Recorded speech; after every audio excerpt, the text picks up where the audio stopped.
Salah satu sikap yang terbaik kita di dalam masalah ilmu itu apa? Yaitu orang yang mereka menuntut ilmu harus senantiasa belajar untuk melapangkan hatinya ketika mendapati perbedaan-perbedaan yang didasarkan kepada perbedaan para ulama.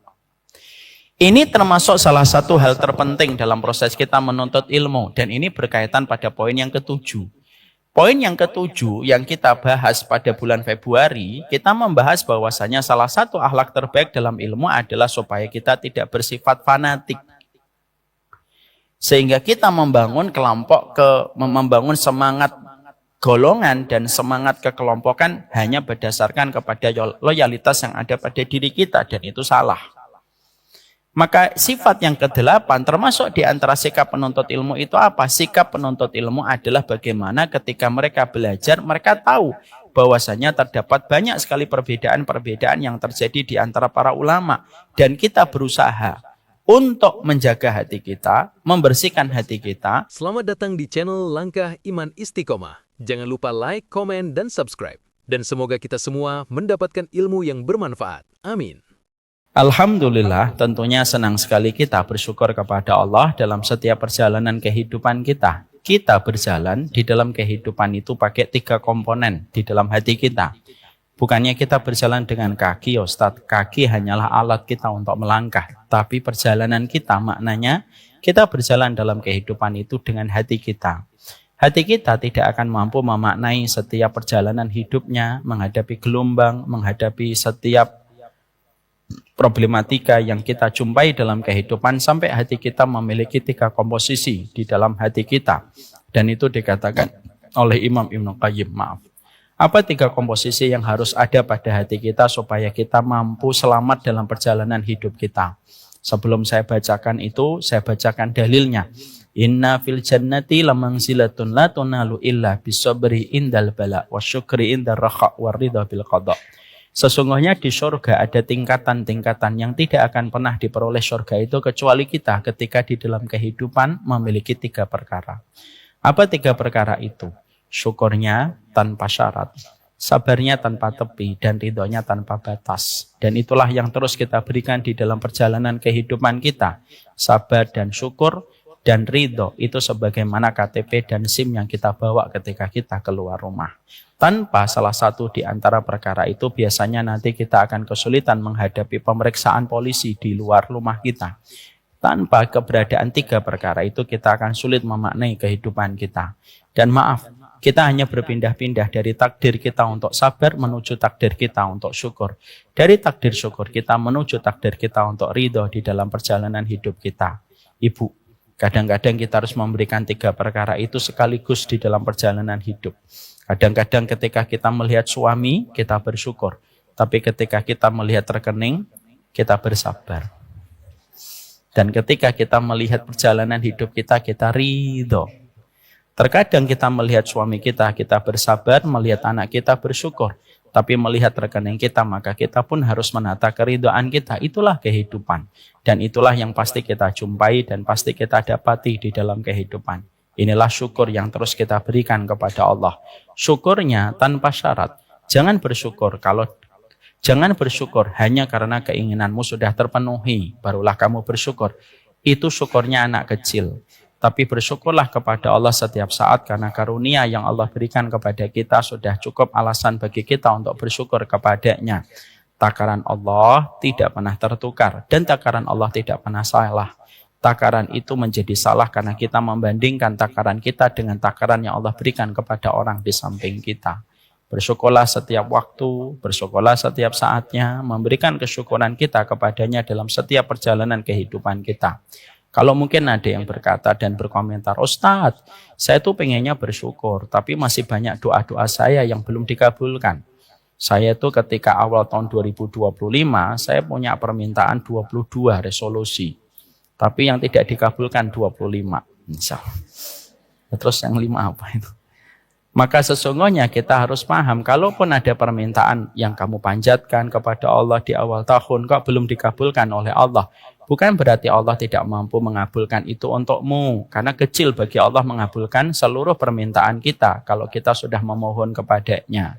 Tapi terkadang permintaan kita belum dikabulkan oleh Allah karena permintaan kita di situ ada banyak kerusakan. Yang kita tidak tahu, di mana hanya Allah yang tahu. Karena Allah tahu itu kerusakan dari permintaan yang kamu panjatkan, Allah tidak mengabulkan supaya kamu selamat dari kecelakaan ketika tidak mendapatkan apa yang kamu minta. Kenapa Allah tidak memberimu gula? Padahal ibu rajin meminta gula kepada Allah dalam satu ilustrasi. Karena Allah ingin menyelamatkan ibu dari diabetes. Kenapa ibu meminta garam tetapi Allah tidak memberikan garam kepada ibu? Saya tuh minta garam sama Allah, Ustaz, tapi Allah tidak memberikan saya garam. Mungkin karena Allah ingin menyelamatkan ibu dari hipertensi. Ibu meminta emping, tapi ibu tidak pernah mendapatkan emping yang ibu minta karena supaya ibu selamat dari asam urat. Jadi semua itu ada bagian yang jelas yang Allah berikan kepada kita supaya kita husnudon sama Allah. Jangan berinteraksi kepada Allah hanya karena mendapatkan yang kita mau. Lalu kita salah berinteraksi kepada Allah hanya karena kita tidak mendapatkan apa yang kita mau. Kadang-kadang kita diuji, Bu, dengan perkara yang terkadang tidak sesuai dengan harapan kita. Di situ Allah ingin melihat apakah kita jujur beribadah kepada Allah ataukah tidak. Beberapa waktu yang lalu ada yang pernah datang kepada saya menyampaikan, saya punya orang tua, Ustadz, Qadarullahu yasha, sangat solih, sangat baik, sedekahnya banyak, mengumrohkan banyak, tahajudnya rajin, sholat duhanya rajin. Sampai akhirnya beliau terkena musibah, dan setelah terkena musibah seketika berubah sikapnya kepada Allah. Itu menunjukkan kepada kita, jangan beribadah kepada Allah dalam satu kondisi. Kalau kamu senang, kamu beribadah, kamu taat karena kamu ingin mendapatkan kemudahan, sekalinya kamu taat tiba-tiba mendapatkan kesulitan. Lalu kamu ragu kepada Allah yang memberikan kehidupan. Inilah yang menjadikan kita bersyukurlah setiap waktu, bersyukurlah setiap saat. Setiap saatnya kita bersyukur kepadanya di dalam setiap urusan kehidupan kita.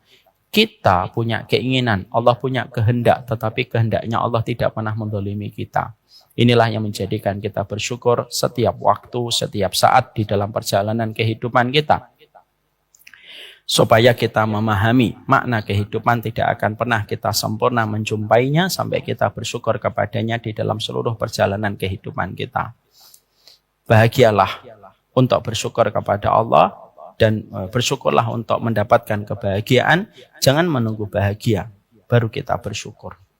Semoga Allah membimbing kita kepadanya dan orang yang beriman tidak pernah kehabisan alasan untuk bersyukur kepada Allah.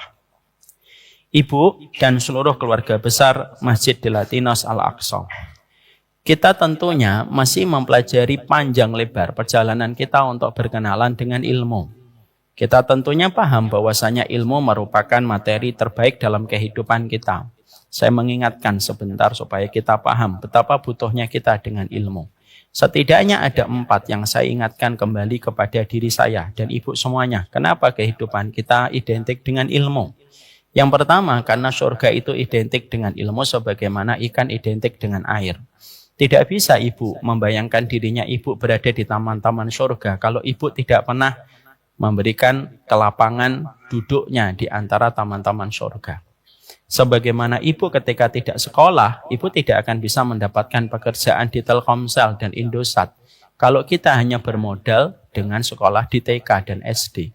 Sebagaimana kita tidak mungkin bisa mendapatkan pekerjaan di Telkomsel kalau bermodal ijazah TK, maka jangan mengharapkan kita bisa masuk surga kalau bermodal dengan semangat, lalu kita ingin mendapatkan surga tanpa bisa duduk di taman ilmu. Makanya duduknya kita di taman ilmu merupakan anugerah besar. Karena tidak setiap muslim mereka diberikan oleh Allah kelembutan hatinya untuk duduk di antara taman ilmu. Siapapun mereka yang sudah digerakkan hatinya untuk duduk di taman ilmu, sebenarnya Allah sedang memplanning perjalanan hidupnya untuk menuju kepada surga. Allah nyamankan dia duduk di taman ilmu, karena sesungguhnya sejauh apapun perjalanan kita, seletih apapun perjalanan kita ketika menempuh ilmu, maka sejauh itulah kita berada dan dekat dengan surga dan dijauhkan dari api neraka. Maka yang pertama, ilmu itu penting di dalam kehidupan kita. Karena ilmu identik dengan surga sebagaimana ikan identik dengan air. Yang kedua, kenapa kita harus betul-betul mengagungkan ilmu? Karena sesungguhnya ilmu akan memberikan kepada kita untuk membebaskan kita dari banyak blind spot dan weakness point pada kehidupan kita. Perempuan itu titik lemahnya itu ada pada perasaan, dan titik lemahnya laki-laki itu terletak pada logika. Kalau kita tidak sibuk dengan ilmu, maka perempuan akan sibuk dengan perasaannya dan pasti sibuk dengan sensitivitasnya. Ditambah lagi, sibuk dengan scrolling TikTok-nya. Dan itu tidak akan selesai. Makanya akhirnya perempuan itu kenapa harus ngaji? Karena supaya standar dia bukan standar perasaan. Kalau masih ada ibu-ibu yang mengatakan, kalau saya menyampaikan taat sama suami, lalu ibu menjawab, lihat-lihat suaminya, ini bukan standar ilmu, ini standar TikTok.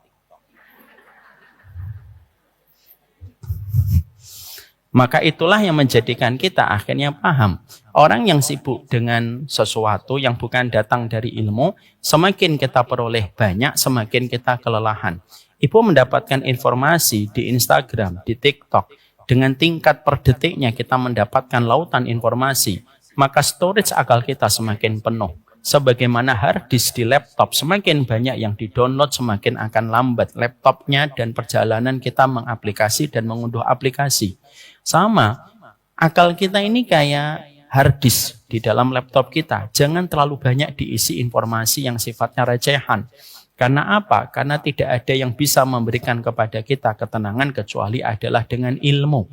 Karena dengan ilmu memberikan kekuatan. Konten yang kita dapatkan itu dibuat tidak dengan standar jurnal, tidak dengan standar penelitian, tidak dibuat dengan standar ilmu sesuai dengan dalil.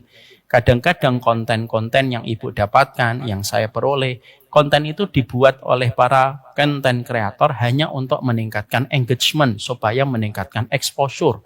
Terkadang mereka ingin supaya barang dagangan mereka laku ketika engagement-nya tinggi.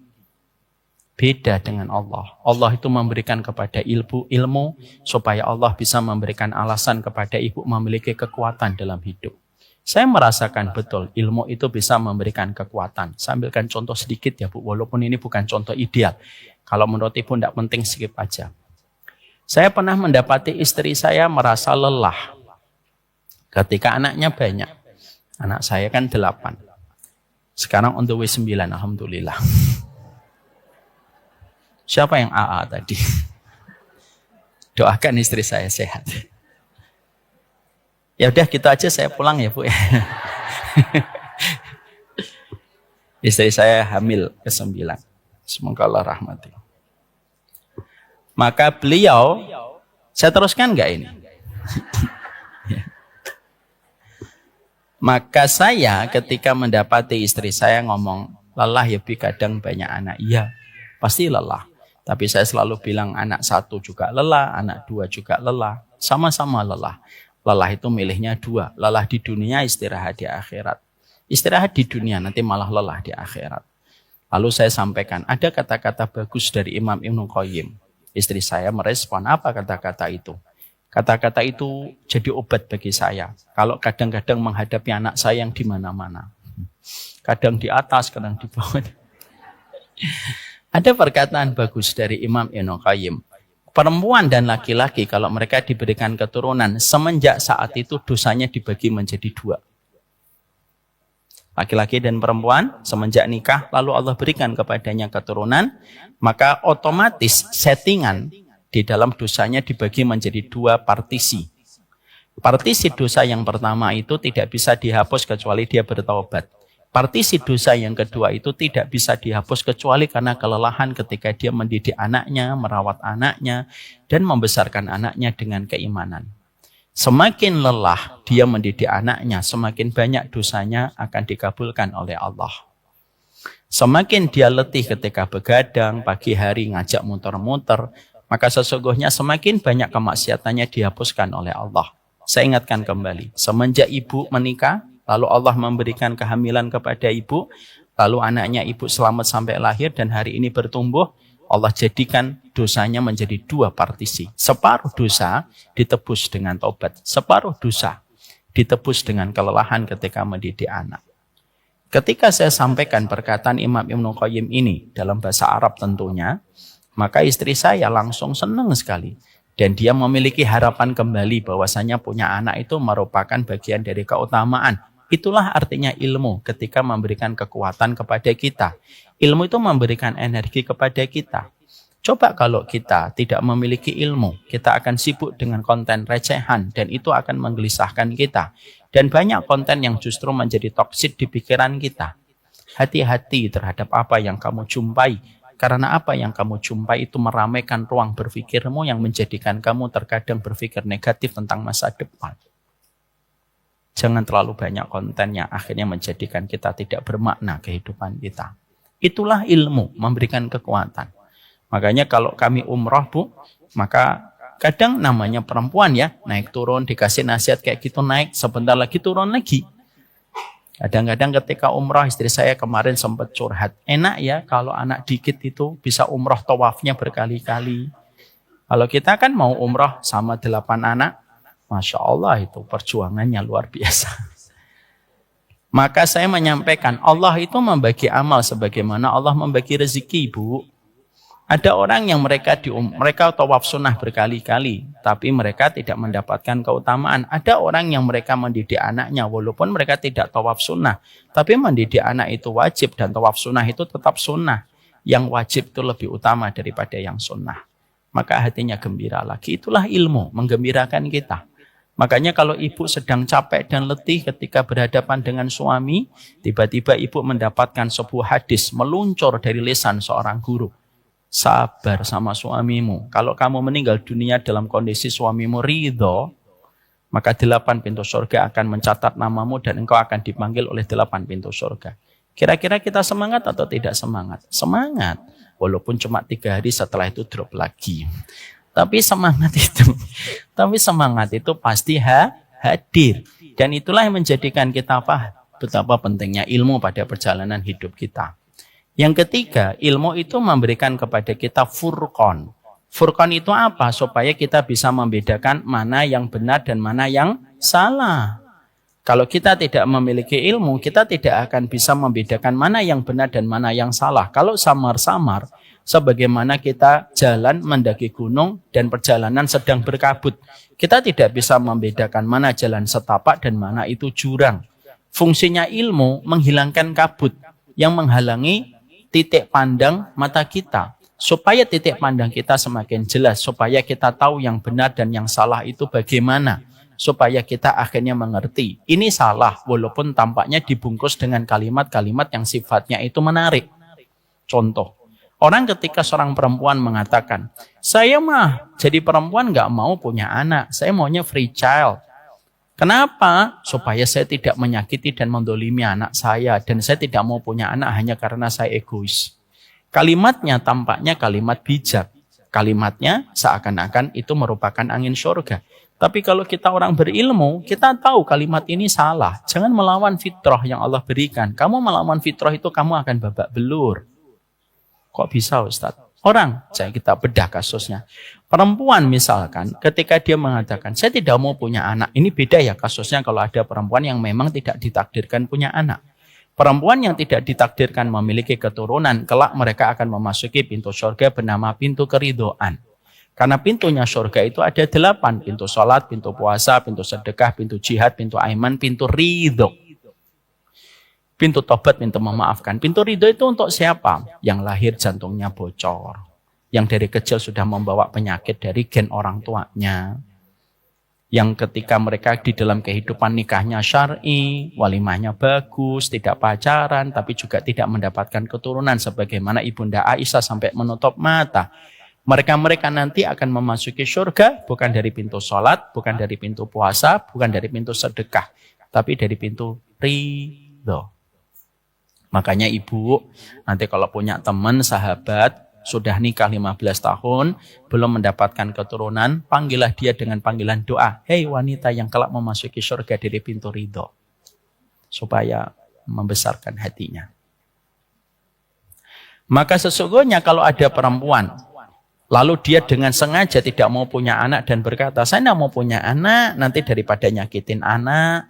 Ini kan kalimatnya tampak bijak. Dan banyak Gen Z yang mereka membenarkan dan mengaminkan ucapan ini. Mari kita bedah. Ibu, fitrahnya manusia itu punya anak. Karena sesungguhnya mata kita lama-lama itu akan berkurang penglihatannya. Lama-lama pendengaran kita juga akan berkurang. Dan tidak ada tongkat paling indah kalau kita semakin tua dan ketika kita memasuki senja. Kecuali tongkat kita itu ada pada anak. Orang yang mengatakan tidak punya anak itu karena dia masih muda. Adsen dari iklan untuk dia masih banyak. Uangnya masih ngalir ke rekening. Suaminya belum mengecewakan. Badannya belum sakit. Nanti coba masuk 35. Sudah mulai batuk-batuk. Sudah mulai cek gigi dan cek mata. Ketika suaminya mulai mengecewakan, siapa yang akan jadi tongkatnya kalau dia tidak mau punya anak? Makanya kita bisa membedakan dengan furqan itu dengan ilmu. Tapi kalau kita tidak punya ilmu, kayak Gen Z hari ini kebanyakan, kecuali yang dirahmati oleh Allah. Kalau Gen Z tidak punya ilmu, maka setiap dia mendapati konten itu selalu mengaminkan. Oh iya ya, oh iya ya, oh iya ya, oh ternyata orang tua itu beban finansial. Ini berbahaya sekali. Makanya hari ini ketika kita menjumpai kemarin, contohnya para perusuh ya, banyak anak-anak muda yang rusuh-rusuh itu yang sampai menjara gitu. Itulah pentingnya kehidupan ilmu kita menjadikan kita memahami bahwasanya di dalam perjalanan hidup itu butuh ilmu. Supaya memberikan furqan di dalam kehidupan kita. Supaya kita tahu ini konten tidak boleh didengar, ini konten tidak boleh untuk menjadi referensi, ini sesuatu yang boleh. Karena banyak sekali narasi-narasi yang tampaknya menawarkan kepada ibu surga, tapi ternyata yang ditawarkan itu neraka. Karena sebelum Dajjal nanti betul-betul muncul, lalu sifat surga yang dibawa Dajjal itu neraka, dan sifat neraka yang dibawa Dajjal itu surga. Sebelum Dajjal memiliki narasi semacam ini, maka muncul narasi-narasi yang senada dan satu frekuensi dengan narasinya Dajjal. Banyak konten yang terkadang kita jumpai kalimatnya itu kalimat yang kelihatannya sempurna dan membawa surga, tetapi justru merusak. Contoh ibu, berapa banyak kalangan perempuan itu dirusak oleh narasi feminisme tanpa mereka ngerti betapa Islam sangat memuliakan perempuan. Apa itu perempuan dalam Islam? Dikungkung, dijajah. Tidak mendapatkan perlakuan yang adil. Tidak pernah keluar kalimat-kalimat semacam ini kepada Allah ketika menempatkan perempuan. Kecuali orang yang tidak paham tentang Allah. Kalau kita punya ilmu, kita tahu ini salah narasinya. Perempuan itu makhluk yang dicintai oleh Allah, Bu. Tidak ada satu makhluk yang paling dicintai oleh Allah kecuali perempuan. Dan dimudahkan untuk mendapatkan surga kecuali perempuan. Demi Allah itu. Makanya saya pernah membaca satu kitab tentang perempuan itu saking kagumnya saya, Masya Allah. Gampangnya perempuan itu masuk surga. Saking irinya saya melihat perempuan, alhamdulillah saya nggak sampai kebablasan.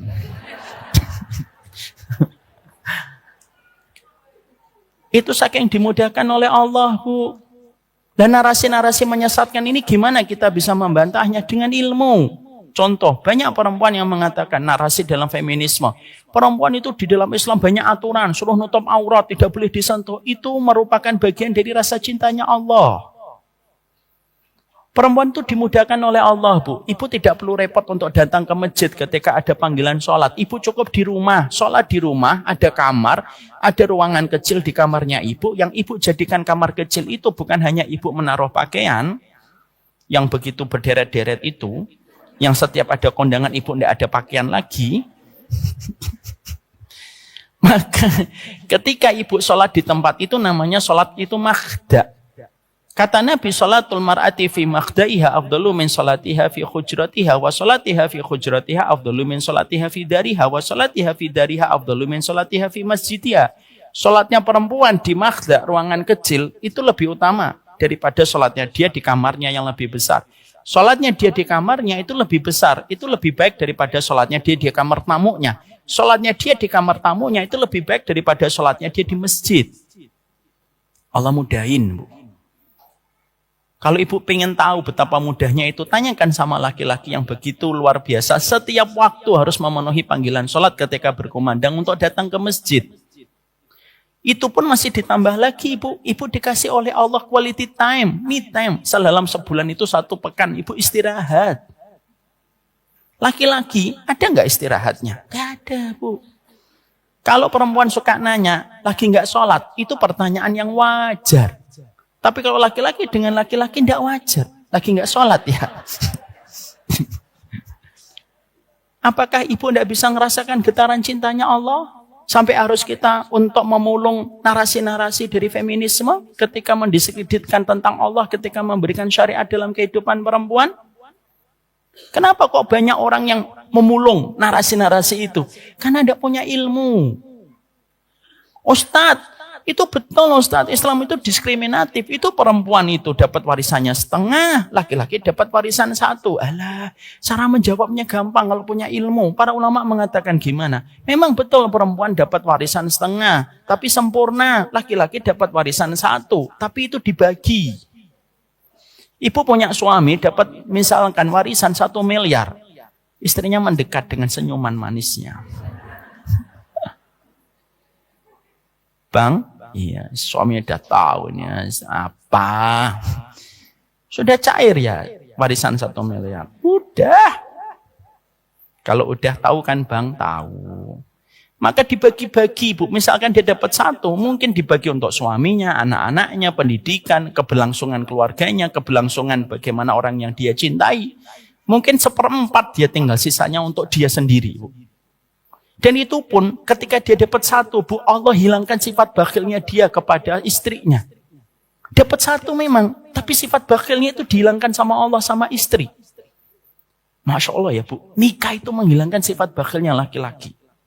Jangan ibu ngomong, tapi suami saya bakhil Ustaz. Jangan dulu, jangan dijawab dulu. Jangan dijawab dulu.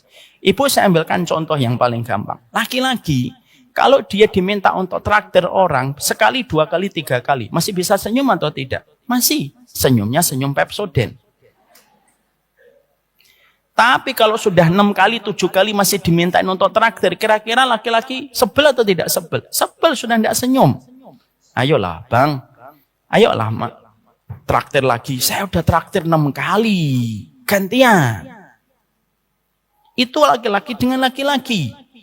Tapi pernah nggak seorang suami itu lagi makan sama ibu bubur ayam, dia mikir, saya pikir-pikir 17 tahun ya saya traktir kamu. Nggak ada. Nggak ada Bu.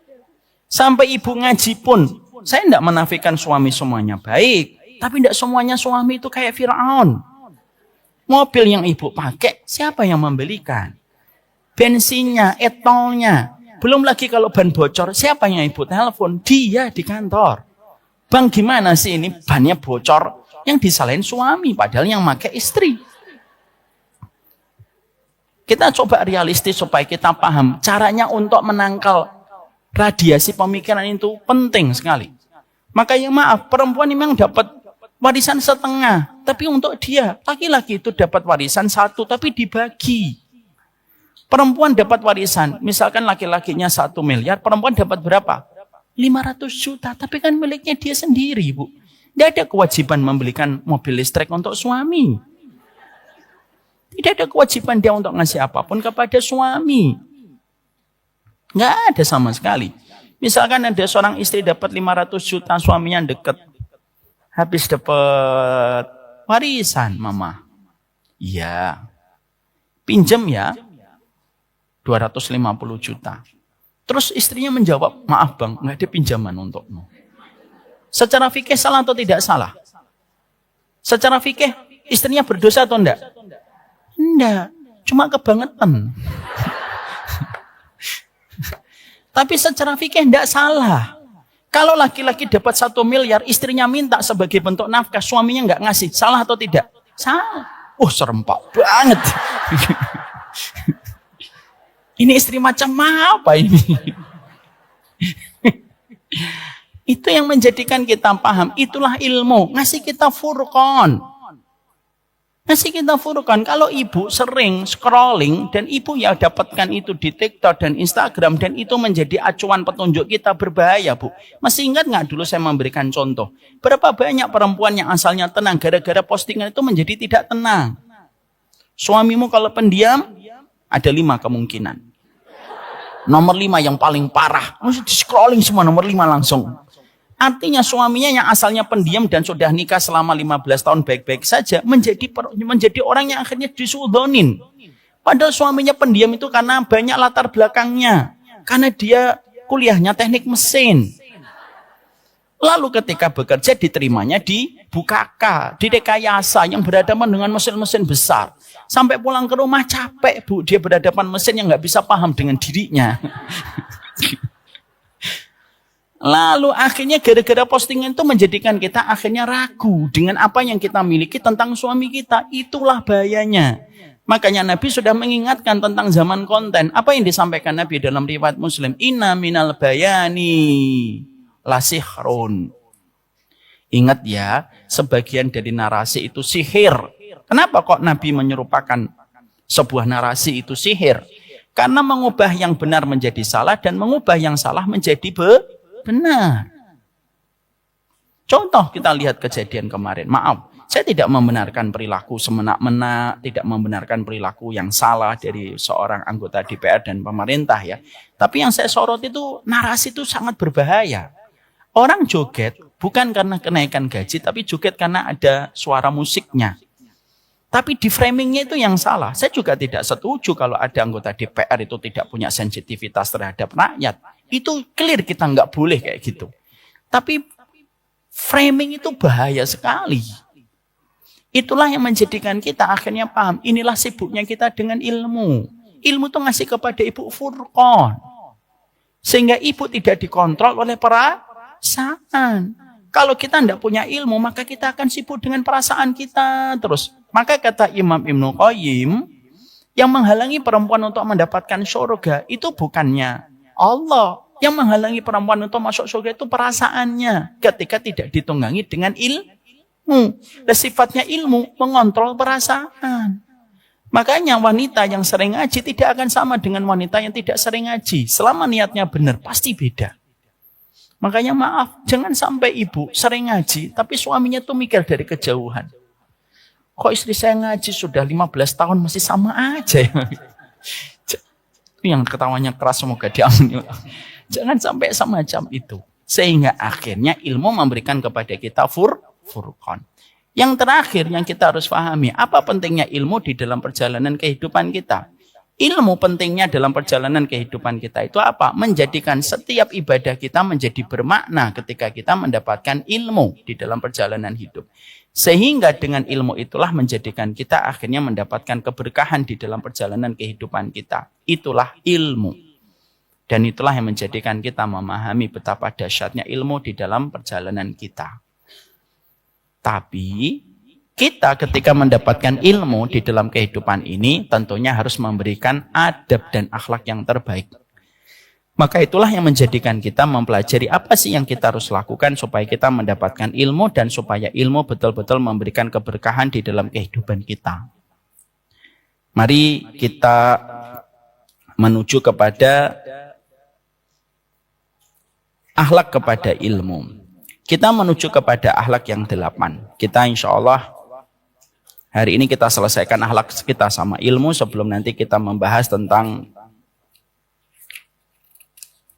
karakter penuntut ilmu. Nomor 8, perjalanan kita ketika menuntut ilmu di dalam kehidupan kita. Perjalanan kita ketika menuntut ilmu. Perjalanan kita ketika menuntut ilmu memiliki akhlak dan memiliki perhiasan. Perhiasan itu menghiasi setiap apapun yang kita kenakan di atasnya. Sama dengan kita, sesungguhnya ketika kita punya tangan ada permata yang menghiasinya.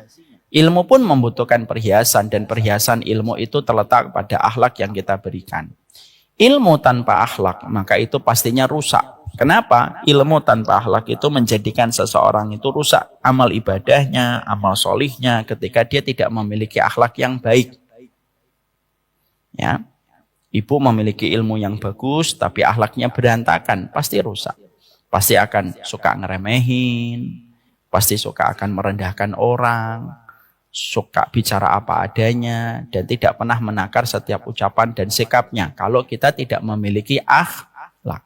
Semuanya membutuhkan akhlak. Kita bertamu saja ada akhlak yang harus kita perhatikan. Bertamu tanpa akhlak hanya menimbulkan fitnah dan bisa menumbuhkan dosa. Kalau kita bertamu tanpa akhlak.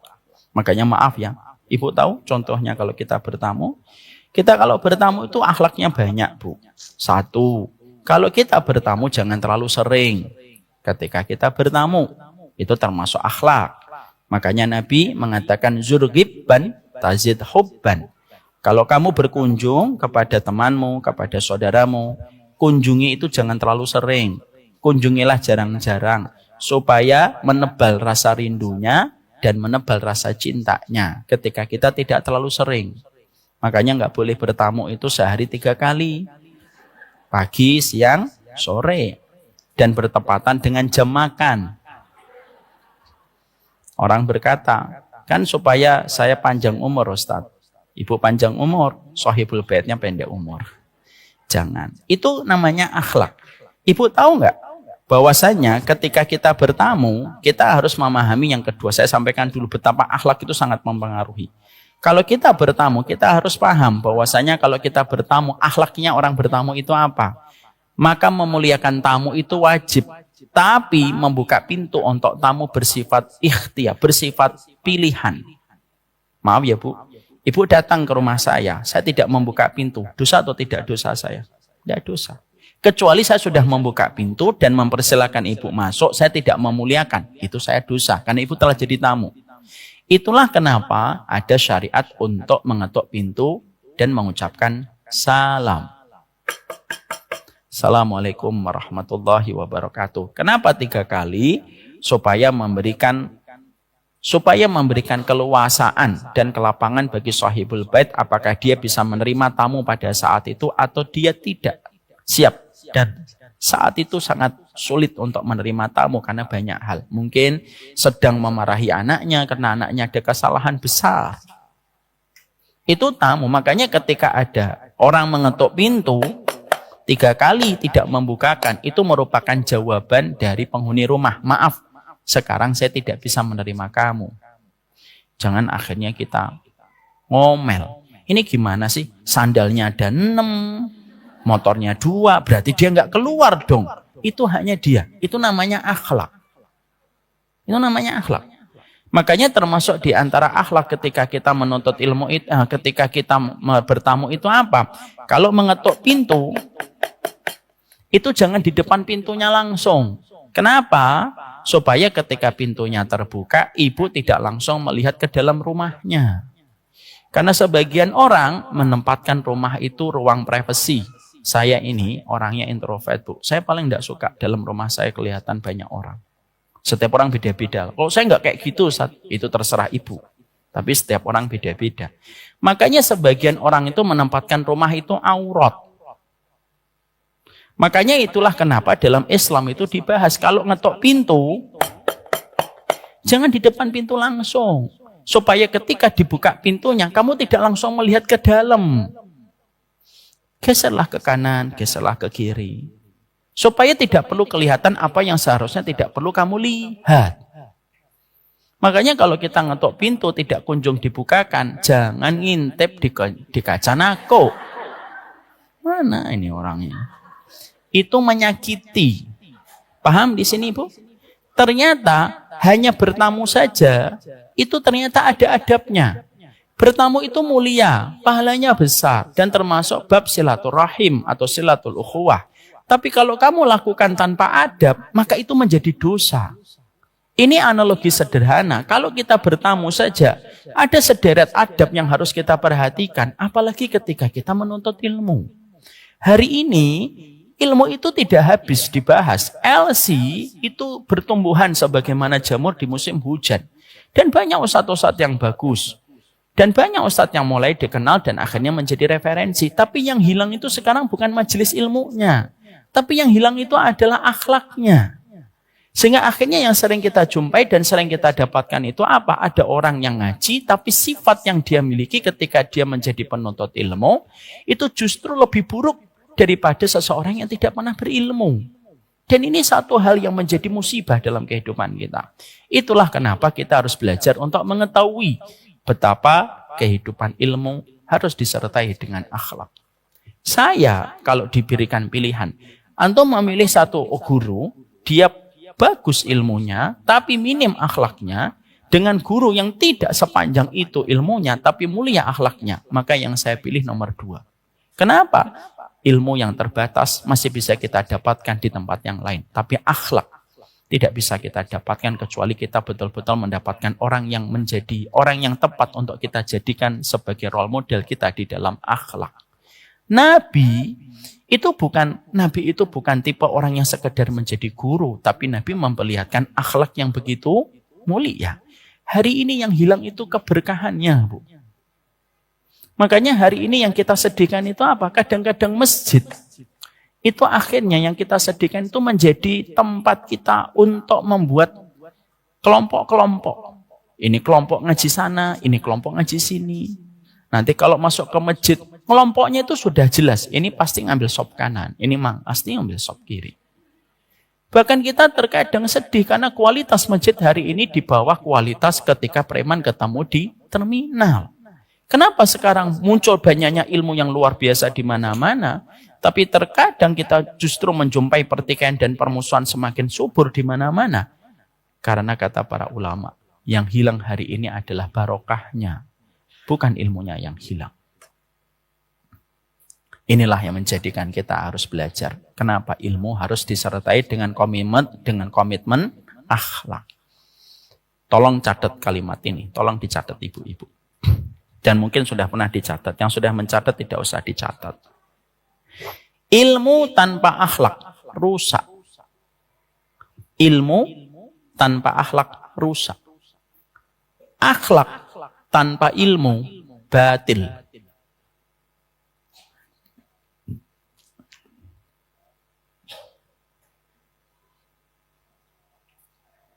Ya. Dan itu harus kita mengerti. Makanya kalau ada orang mengatakan, saya punya ilmu. Nggak usah, nggak terlalu penting akhlak saya. Itu pasti rusak. Makanya Nabi mengatakan di dalam hadis yang sahih, akhlak yang buruk itu merusak amal ibadah. Itu sebagaimana cuka ketika merusak madu. Ini kita harus paham. Yang kedua yang kita harus mengerti, akhlak saja tanpa ilmu itu juga batil. Kenapa? Kita tidak bisa masuk surga hanya bermodal dengan akhlak semata. Banyak orang yang ngomong, udah hidup itu yang penting tidak saling menyakiti. Yuk ngaji, tidak usah ngaji. Nah itu salah. Karena modal akhlak doang tidak akan bisa memasukkan kita ke surga. Sekarang mari kita bahas yang ke-8. Salah satu sikap yang terbaik ketika kita memiliki ilmu,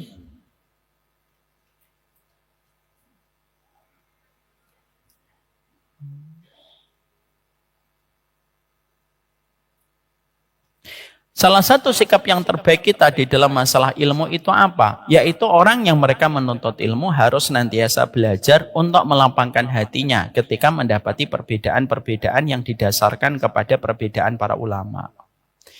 Ini termasuk salah satu hal terpenting dalam proses kita menuntut ilmu. Dan ini berkaitan pada poin yang ke-7. Poin yang ke-7 yang kita bahas pada bulan Februari, kita membahas bahwasanya salah satu akhlak terbaik dalam ilmu adalah supaya kita tidak bersifat fanatik. Sehingga kita membangun membangun semangat golongan dan semangat kekelompokan hanya berdasarkan kepada loyalitas yang ada pada diri kita. Dan itu salah. Maka sifat yang ke-8 termasuk di antara sikap penuntut ilmu itu apa? Sikap penuntut ilmu adalah bagaimana ketika mereka belajar, mereka tahu bahwasanya terdapat banyak sekali perbedaan-perbedaan yang terjadi di antara para ulama. Dan kita berusaha untuk menjaga hati kita, membersihkan hati kita, supaya kita tidak menyikapi setiap perbedaan para ulama sebagaimana kita menyikapi antara keimanan dan kekufuran. Ya, ini bahaya sekali, Bu. Tolong letakkan ini penting sekali, nggak usah ditulis dulu. Salah satu musibah besar pada kehidupan penuntut ilmu hari ini itu apa? Salah satu musibah besar dalam penuntut ilmu adalah banyak penuntut ilmu yang mereka ketika menjumpai perbedaan itu sebagaimana mereka menyikapi antara keimanan dan kekufuran. Sehingga kalau mereka sudah menyikapi setiap perbedaan sebagaimana dia menyikapi antara keimanan dengan kekufuran, ya itu berbahaya. Maka dia bisa menempatkan seorang muslim lebih buruk daripada orang yang kafir, tapi bisa jadi dia lebih lembut kepada orang kafir daripada sikapnya kepada seorang muslim. Makanya salah satu di antara sifat kelompok menyempal, yaitu kelompok khawarij, apa salah satu sifatnya? Salah satu sifat orang khawarij itu apa? Yaqtuluna ahlal qiblah wa yad'una ahlal ausan. Nabi itu menyebutkan akan terjadi kepada kalian satu kelompok yang mereka itu menyimpang dari jalanku. Sifatnya apa ya Rasulullah? Mereka membenci dan memenuhi orang-orang yang mereka itu muslim ketika menyembah ke arah Ka'bah, tetapi mereka membiarkan orang musyrik, dan orang musyrik itu selamat dari lisannya. Makanya kita di dalam kehidupan ketika nuntut ilmu, kadang kita menjumpai perbedaan. Ada ijtihad yang sering kita dapatkan. Maka cara kita menyikapi setiap perbedaan itu, cara menyikapinya itu dengan hati yang lapang. Makanya pentingnya bagi setiap penuntut ilmu untuk membersihkan hatinya sebelum dia belajar. Supaya ketika dia menjumpai perbedaan, maka dia tidak melihat perbedaan itu sebagaimana dia mengenakan kacamata yang hitam. Lalu melihat setiap orang yang tidak sama dengan pendapatnya itu gelap dan semuanya itu pasti salah. Saya kalau mendapati ibu, lalu ibu tidak memiliki kelapangan hati dan kesucian jiwa di dalam menyikapi perbedaan, tidak usah ngaji sama saya, Bu. Saya tidak mau. Kenapa? Karena pasti ujungnya nanti kita akan menyikat setiap orang yang tidak sama dengan kita. Perbedaan itu pasti ada. Kita juga tidak sampai kebablasan dan tidak boleh berlebihan ketika menyikapi perbedaan. Tidak ada perbedaan, kita katakan perbedaan itu juga tidak boleh. Tapi perbedaan para ulama itu sesuatu yang pastinya ada. Makanya kita berkewajiban untuk membersihkan hati kita, supaya hati kita itu menjadi tempat berkumpulnya ilmu. Kalau tempatnya bersih, maka setiap ilmu yang kita dapatkan ketika ditampung di hati yang bersih, maka ilmunya akan menjadi bersih. Tapi kalau hati kita yang menjadi tempatnya ilmu sudah terlalu kotor, maka setiap ilmu yang dituangkan akan menjadi kotor. Menyilet majelis taklim lain, kalau tidak sama dengan majelis taklimnya itu pasti caci maki yang ada di mulutnya. Saya pernah menjumpai, Bu, ada seorang ketua majelis taklim di daerah Bekasi, nangis curhat kepada saya. Ustadz, majelis taklim kita dikatakan sebagai majelis lalat karena terlalu banyak ustadz. Saya bilang tidak usah dipersoalkan, Bu.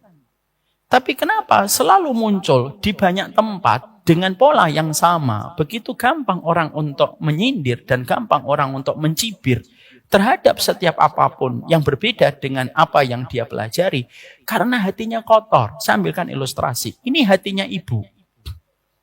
Ini air ini adalah ilustrasi dari ilmunya kita. Itu kata Imam Al-Ghazali rahimahullahu ta'ala dalam kitab Ihya Ulumuddin. Kalau ini hati, kalau ini bersih, setiap ilmu yang dituangkan itu akan menjadi bersih. Yang keluar kata-kata yang baik. Kamu boleh tidak sependapat, tapi bukan berarti kamu tidak bisa tersenyum sama orang yang tidak sependapat dengan dirimu. Saya terus terang, Bu, wallahi, saya pernah negur ada salah satu anak muda. Ketika di masjid, tidak pernah tegur sapa sama bapak-bapak yang ada di masjid. Masuk keluar masjid bermuka masam. Saya tegur baik-baik. Mas, kalau di sini, di masjid kita, di komplek kita, ini masjid komplek Baitur Rahman nih, Komang Pratama. Antum nggak ngaji sama kita tuh nggak ada masalah. Tapi senyum dong sama bapak-bapak yang lain. Salaman kalau antum keluar. Nggak apa-apa antum ngaji dimanapun terserah, itu pilihan hatinya antum. Nggak ada pemaksaan di dalam kita belajar. Tapi senyum, tegur sapalah, hormatin orang. Karena kalau antum nanti meninggal dunia dan antum dibawa ke sini, ya kita juga yang akan nyolatin antum.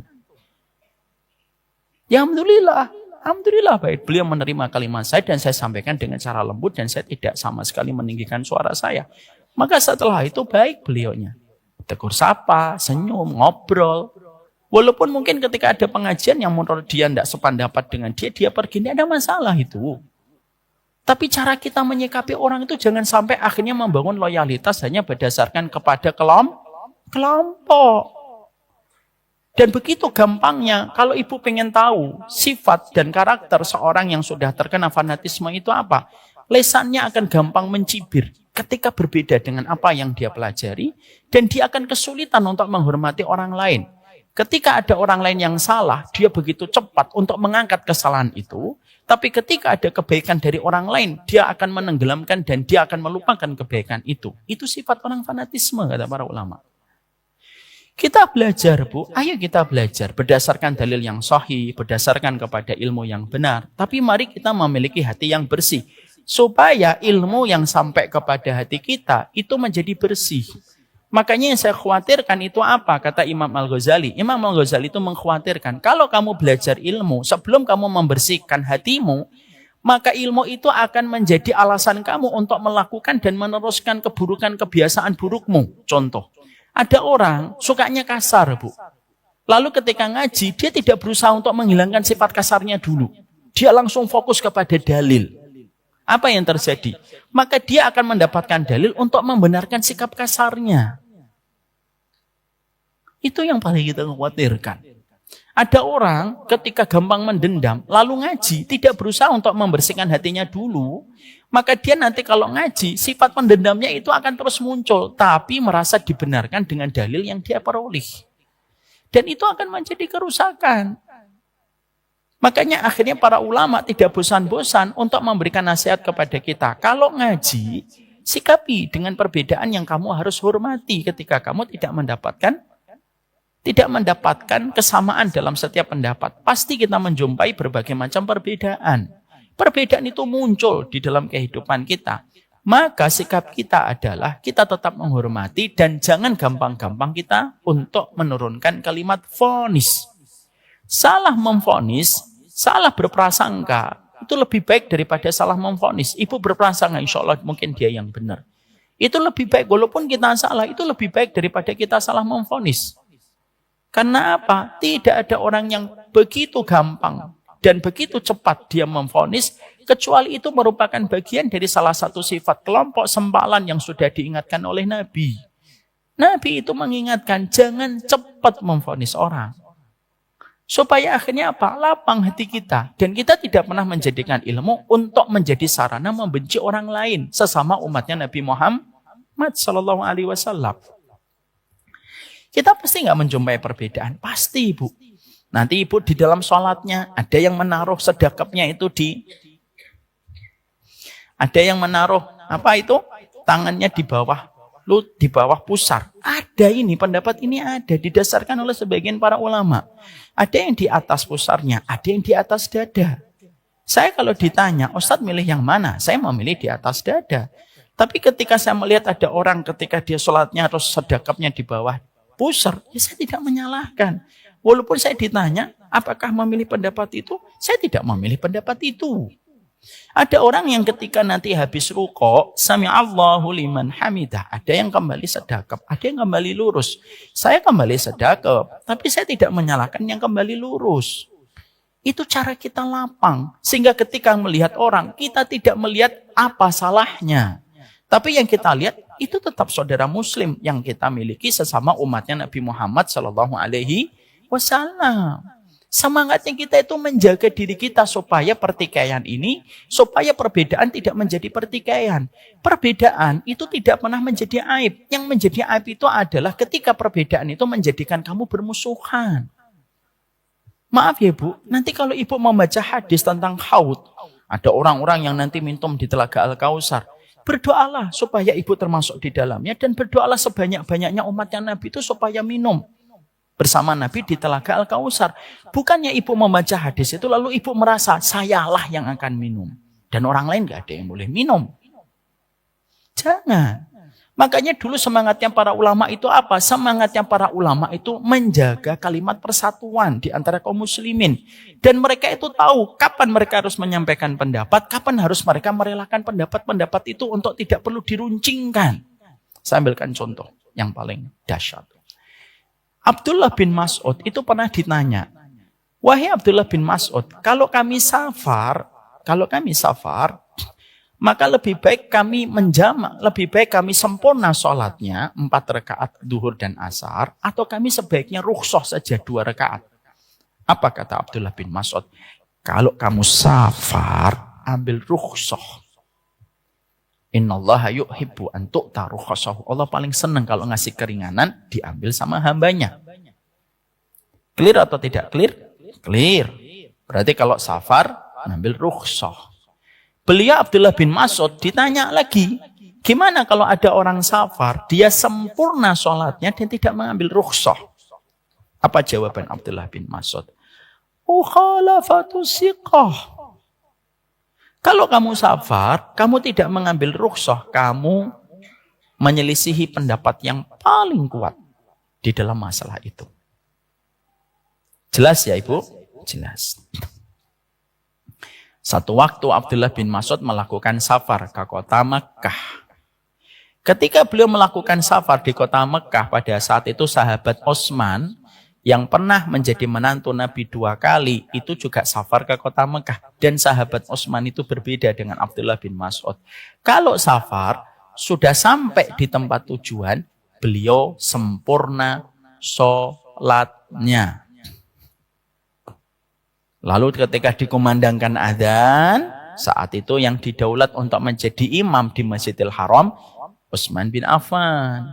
Karena kedudukan beliau di keluarga Rasulullah. Utsman silahkan jadi imam. Utsman mengumumkan, kita sholatnya sempurna 4 rakaat. Orang-orang pada saat itu melihat siapa Bu? Melihat Abdullah bin Mas'ud. Loh, ini sempurna loh. Kamu sholat di belakang Utsman atau tidak? Ternyata sahabat Abdullah bin Mas'ud tetap sholat di belakang sahabat Utsman di dalam safar itu ketika di kota Mekah. Dan beliau mengambil 4 dan tidak mengambil 2. Ketika selesai, orang berkomentar kepada Abdullah bin Mas'ud dengan mengatakan, wahai Abdullah bin Mas'ud, katanya kalau safar ngambil sempurna 4 rakaat itu menyelisih pendapat yang paling kuat. Tapi kenapa kamu melakukan itu dan kamu melakukannya di belakang Utsman? Kenapa kamu tidak mengambil 2 rakaat? Perhatikan Bu. Jawaban dari Abdullah bin Mas'ud, al-khilafu syarrun. Ngotot mempertahankan pendapat, lalu terjadinya perbedaan, itu buruk. Dan saya rela untuk melepaskan pendapat saya, mengikuti pendapatnya Utsman, supaya menjaga kalimat di antara kaum muslimin. Berarti semangatnya apa Bu? Menjaga persaudaraan. Hari ini yang hilang itu adalah bagaimana kita menjumpai gesekan itu luar biasa. Makanya sikap kita, bersihkan hati kita setiap waktunya, supaya ketika kita melihat ada perbedaan, perbedaan itu wajar, tapi tidak sampai menjumpai pertikaian. Maaf ya Bu, di kantor kita banyak kedatangan orang, ada habaib pernah datang, ada kiai juga pernah datang, ada lulusan Madinah itu juga bareng-bareng datang banyak. Kita terima Bu, kita ngobrol. Bukan berarti semuanya kita harus cocok. Tapi dengan kita ngobrol, kita tahu kapan menempatkan perbedaan, kapan tidak mengarah kepada pertikaian. Kalau kita sudah menghalalkan pertikaian, maka kita akan menghalalkan permusuhan. Dan apa yang terjadi kalau kita sudah menghalalkan permusuhan? Setiap orang akan berlumuran kehormatannya di lisan kita dan jempol kita. Dan akhirnya kita mudah untuk menjatuhkan kehormatan orang. Ustadz Fulan nggak jelas, Ustadz Fulan syubhat, Ustadz Fulan bid'ah, Ustadz Fulan nggak sesuai sunnah. Terus begitu gampang. Tanpa kita sadari, yang sebenarnya kita komentari itu terkadang masalah-masalah khilaf yang tentunya tidak kita mengerti ketika kita tidak menjaga diri kita untuk menghormati setiap perbedaan. Itulah pentingnya kita. Kalau menjadi penuntut ilmu, sikapi dengan benar. Kalau ada perbedaan, sikapi ada perbedaan itu. Kecuali kalau tidak ada perbedaan. Nah itu tentunya harus kita sikapi dengan tegas.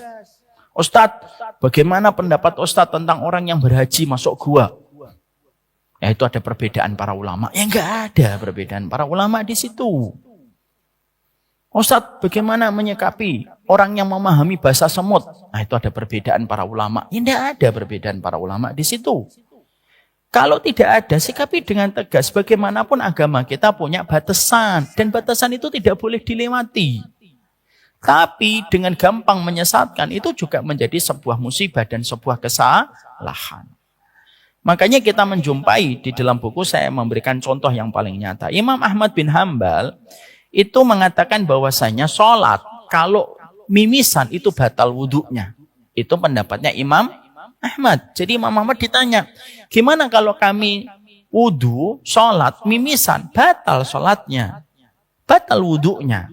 Kamu mimisan itu sebagaimana kamu kentut. Batal, batal. Lalu Imam Ahmad itu ditanya, Kalau kamu sholat, imamnya mimisan, apakah kamu tetap akan sholat di belakang dia? Kata Imam Ahmad, saya tetap akan sholat di belakang dia, walaupun dia mimisan. Kenapa? Karena saya tidak mungkin menyanggah imam itu yang mengambil pendapatnya Imam Malik. Karena Imam Malik mengatakan apa? Imam Malik mengatakan mimisan itu tidak membatalkan wudhu. Di sini ada nggak perkara dia ngotot dengan pendapatnya? Nggak ada, Bu. Sekarang itu ada orang ngotot, Bu. Sekalinya dia mendapati ada perbedaan, wah langsung disikapi dengan brutal. Itu yang salah dalam kehidupan kita. Dan inilah yang akan menjadi sebuah musibah dalam perjalanan kehidupan kita. Kalau kita menyikapi setiap perbedaan dengan cara yang brutal. Akhirnya apa? Kita menjatuhkan kehormatan. Dan berulang-ulang saya menasihati kepada diri saya sendiri dan kepada kita semuanya. Menjatuhkan kehormatan seorang muslim hanya karena kita memiliki sikap brutal ketika mendapati perbedaan. Itu dosanya lebih parah daripada zina. Itu lebih parah daripada zina. Masa Ustaz? Iya. Mana dalilnya bahwasanya dosa ketika menjodohkan kehormatan itu lebih parah daripada zina? Nabi mengatakan kalau kamu makan riba, itu yang paling ringan dari riba itu apa? Yang paling ringan dari riba itu adalah berzina dengan ibunya. Lah riba itu 72 pintu. Yang paling tinggi dari dosanya riba, yang nomor 72 itu apa? Yang paling berat dari dosa riba itu apa? Menjatuhkan kehormatan seorang muslim. Bukannya itu ngeri, Bu. Jadi ada orang PSK sampai berhari-hari dia zina, itu dosanya lebih ringan daripada kita mencaci maki orang, lalu kita jatuhkan kehormatannya dia. Lalu setelah itu kita tampaknya biasa tidak melakukan dosa. Oh maaf, dosanya zina, dosanya pezina yang di depan jalan yang berhari-hari dia zina. Lebih ringan daripada kita di tempat duduk kita menghujat dan mencela orang, menjatuhkan kehormatannya, yang mana kalau dia mendengar kalimat itu terdengar oleh telinganya, mungkin dia akan meminta pertanggungjawabannya kepada kita. Ini bukan berarti nanti kita menganggap zina itu gampang loh ya. Oh zina masih ringan. Kok zina? Ya daripada mencecah orang, enggak gitu. Makanya kalau saya ditanya, Ustadz gimana pendapat Ustadz tentang Ustadz ini? Saya bilang, kalau dohirnya baik, baik. Kalau dohirnya enggak baik, saya enggak ngerti. Karena batin itu saya serahkan dia sama Allah. Jadi lapang kehidupan kita. Hari ini Bu, maaf, banyak orang yang terkadang penampilannya syar'i, gamisnya khusyuk, sholatnya khusyuk. Tapi bisa jadi sudah berapa banyak kehormatan orang yang dijatuhkan dengan jempolnya dan tangannya ketika dia bicara di sosial media yang private miliknya dia dan grup-grup yang tertutup antara dia dan kelompoknya. Dia bisa kayak gitu. Saya tidak pernah bosan mengingatkan ini karena ini dosa besar. Makanya kita mendapati perkataan dari Imam Syaukani di dalam kitabnya Nasrul Jauhar.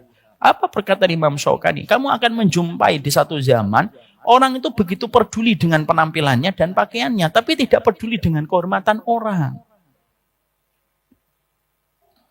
Dan hari ini kita zamannya, Bu. Orang yang kadang-kadang syar'i, tapi tangannya, jempolnya, omongannya. Tidak ada kehormatan muslim yang tidak selamat dari lisannya, kecuali dia mencaci maki semuanya. Kalau itu ujungnya kita belajar, maka lebih baik tidak usah belajar kalau ujungnya itu mencaci maki. Kalau ujungnya hanya mencaci maki, ngapain kita belajar?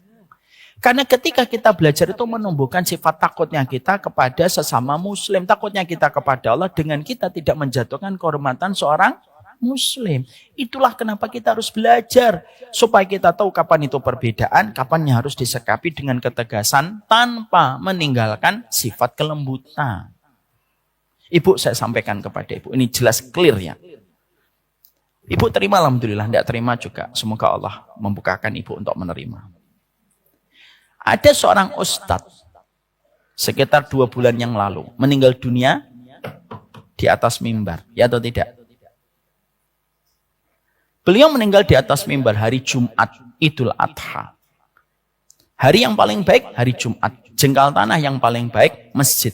Di antara jengkal tanah yang paling baik di masjid, mimbar. Karena kalau orang sudah naik di sini, semuanya harus diam. Dan kalau ngomong, batal sholat Jumatnya. Nih, paling mulia nih. Ada seorang ustadz yang tidak pernah menempuk dadanya sebagai ustadz Ahlus Sunnah. Mungkin murid-murid yang suka mengklasifikasi ustadz kayak gitu pun tidak pernah menempatkan beliau sebagai ustadz sunnah. Tapi meninggalnya di atas mimbar hari Jumat. Saya yakin tidak semuanya ibu pernah mendengar kajiannya. Saya pun tidak pernah mendengarkan kajian beliau. Ada beberapa hal yang saya tidak sependapat dengan beliau. Saya ada yang tidak sependapat dengan beliau. Tapi yang Allah bukakan untuk kita, ini contoh. Kadang ada orang yang berbeda pendapatnya dengan dirimu. Itu tidak menjadikan dia tidak dicintai oleh Allah. Makanya saya pernah ngobrol dengan salah satu orang yang sangat fanatik sekali dengan kelompoknya. Saya ngomong begini, sudah, gini loh akhi. Ada enggak orang yang bukan datang dari kelompok antum yang mati husnul khatimah? Ya ada Ustaz. Ada enggak orang NU yang mati husnul khatimah? Ada. Ada enggak orang Muhammadiyah yang husnul khatimah? Ada Ustaz. Ada enggak orang PKS yang mati husnul khatimah? Ada. Ada enggak guru antum yang matinya biasa aja? Ada Ustaz. Lalu kenapa kita menganggap orang lain pasti salah? Saya tidak sependapat dengan beliau, tapi saya tidak pernah mencaci maki beliau. Saya pernah dapat kirim-kiriman salam sama beliau. Walaupun tidak semua pendapat beliau sama dengan pendapat saya. Tapi ketika beliau diwafatkan, ketika di atas mimbar hari Jumat, bukannya kita iri itu. Walaupun dia tidak pernah menepuk dadanya sebagai ustadz ini, enggak. Dan di mata kelompok orang yang fanatik, dia juga bukan termasuk kelompok ustadz itu. Tapi Allah wafatkan dia dalam kondisi husnul khatimah. Ini membenarkan ini, cara mengkoreksi Allah itu mengkoreksi pandangan kita sebagai penuntut ilmu. Kamu boleh belajar, kamu boleh cinta sama ustadz kamu. Tapi bukan berarti akhirnya kamu jatuhkan kehormatan setiap orang. Kamu komentari majelis taklim ini nggak ada ilmunya. Kamu komentari majelis taklim ini nggak sesuai dengan syar'i. Ini majelis taklim ini nggak sesuai dengan sunnah. Seakan-akan bahwasanya kamu tuh pengen ngomong yang paling syar'i, yang paling benar, yang paling sunnah cuma kita. Itu nggak benar. Itu nggak benar. Karena bisa jadi ada seorang muslim ada memilih pendapat yang salah. Bisa jadi dia memilih pendapat yang salah. Tapi dalam pendapat yang salah tertutupi dengan pendapat-pendapat lain yang dia lakukan yang benar di sisi Allah. Dan Allah mengampuni yang salah. Kan kita tidak pernah tahu. Ya atau tidak Bu? Saya ambilkan contoh yang paling gampang. Saya janjian sama istri saya. Nanti ketemu ya di warung Padang. Jam berapa Bi? Jam 1. Oke jam 1 kita janjian. Qadarullah jam 1 istri saya sudah datang on time. Saya telat. Jam 2 saya belum datang. Jam 3 saya belum datang. Jam 4 ditelepon berulang-ulang. Sudah 217 kali dia nelpon saya. Belum datang. Sudah ditelepon 217 kali. Mati handphonenya. Apa yang kita bayangkan tentang wanita? Seorang istri menunggu suaminya 217 kali telepon, tiba-tiba handphonenya mati. Kepalanya tidak berasap aja sudah alhamdulillah. Datanglah saya jam 5. Telat berapa jam? 4 jam. Ketika telat, istri kita memandang kita. Janjinya jam berapa? Jam 1. Ini jam berapa? Jam 5. Saya tahu saya salah, tapi tadi maaf kondisinya macet. Saya ingin membelikan kepada kamu satu hadiah. Karena hadiahnya mahal, saya belinya hati-hati supaya saya tidak terperangkap dan terjebak kepada barang yang KW. Kok tadi ditelepon 217? Karena saya lagi sibuk untuk melihat barang yang ori dan KW. Contoh Bu, sama bisa-bisanya Ustadz. Ini contoh, ngomentari contoh gimana sih? Lalu setelah itu sang istri nanya, emang kamu nyiapin hadiah apa? Permata. Ini harganya 750 juta. Kira-kira istri kita akan meneruskan marahnya atau memaafkan suami? Akan marah atau memaafkan? Memaafkan. Istri kita akan bilang, cuma jangan... Ini contoh loh Bu, paham kan artinya? Jangan nanti kalau pulang ditanya suami tadi kajian apa? Suami membelikan permata. Ini contoh. Contoh. Lalu bisa jadi istri kita ngomong, Masya Allah, Bi, ini untuk aku. Iya. Harganya berapa? 750 juta. Istri kita akan ngomong apa? Lain kali, Bi, telatnya 9 jam. Paham analogi ini?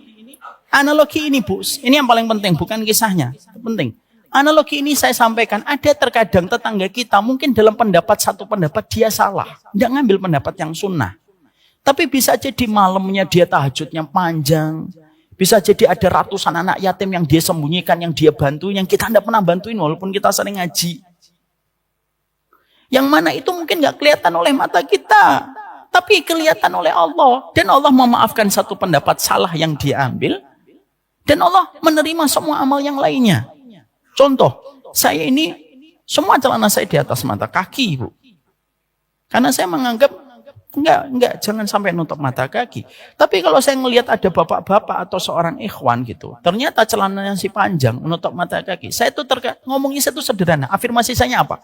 Afirmasi saya adalah mungkin bapak itu mengambil pendapat yang membolehkan, atau mungkin bapak itu pendapat dalam masalah celana dia salah. Tapi bisa jadi dia memiliki amalan besar yang saya tidak ketahui, yang akhirnya nanti bisa Allah pilih dia sebagai orang yang mati husnul khotimah.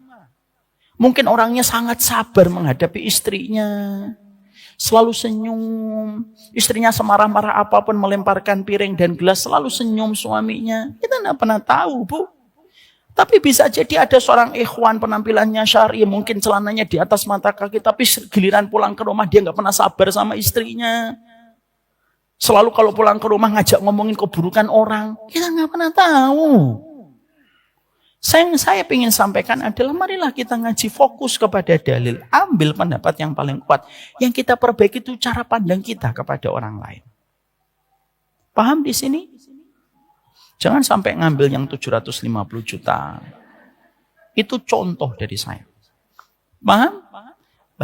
Makanya itulah yang menjadikan kita akhirnya memahami ini. Yang berikutnya yang ke-9. Termasuk salah satu di antara karakter penuntut ilmu itu mengevaluasi diri lebih banyak daripada orang awam.